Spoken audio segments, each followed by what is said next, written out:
রাজনীতিতে বড়সড় ইঙ্গিত, মিত্রতার রাজনীতিতে নতুন মোড়, অসম রাজনীতিতে নতুন মিত্রতার সমীকরণ, রাইজোর দিকে বাড়ানো হাত। এবার কি সিদ্ধান্ত?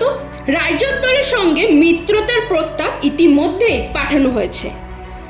রাজনীতির অন্তরে বইছে নতুন সমীকরণের হাওয়া।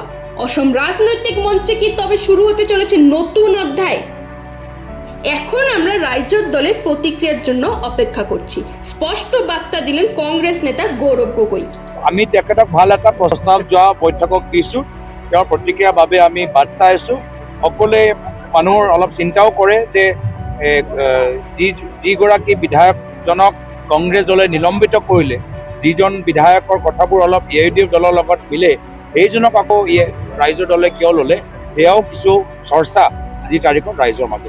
কিন্তু প্রশ্ন একটাই, রাইজোর দল কি প্রস্তাব সাড়া দেবে, নাকি মিত্রতার রাজনীতির এই আহ্বান ফিরিয়ে দিয়ে তারা একাই লড়াই পথে হাঁটবে? অসম রাজনীতিতে গত কয়েক বছরে বদলেছে বহু সমীকরণ। ভোটের আগে মিত্রতা, ভাঙ্গন, পুনর্গঠন সবই এখন কৌশলের অংশ। আর এই প্রেক্ষাপটে রাইজোর দলের সিদ্ধান্ত হয়ে উঠতে পারে গেম চেঞ্জার।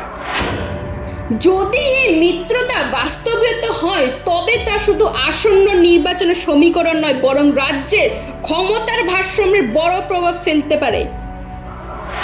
নির্বাচনের আগে বড় রাজনৈতিক চাল। এখন রাইজোর দলের প্রতিক্রিয়ার অপেক্ষায়। রাজনৈতিক মহলে জল্পনা তুঙ্গে, চা চক্র থেকে চৌরাস্তায়, সোশ্যাল মিডিয়া থেকে দলীয় কার্যালয়, একটাই আলোচনা, কি হবে রাইজোর দলের সিদ্ধান্ত? এবার কি একসঙ্গে লড়বে বিরোধী শক্তি? রাইজোর দিকে কংগ্ৰেছৰ বড় বাৰ্তা। অসমৰ সমাজৰ প্ৰতিটো বৰ্গই আমাক স্বাগতম জনাইছে, শুভেচ্ছা জনাইছে, আৰু সেইটোৱে এটা ইংগিত যে আমি সকলোৱে একগোট হৈ এখন নতুন বৰ অসমৰ আমি কল্পনা কৰিছোঁ।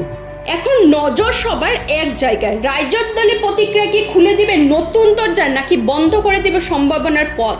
অসম রাজনীতি আরও এক বড় মোড়ের সামনে। কি হবে রাইজোর দলের সিদ্ধান্ত? News desk report, voice 365 Bangla.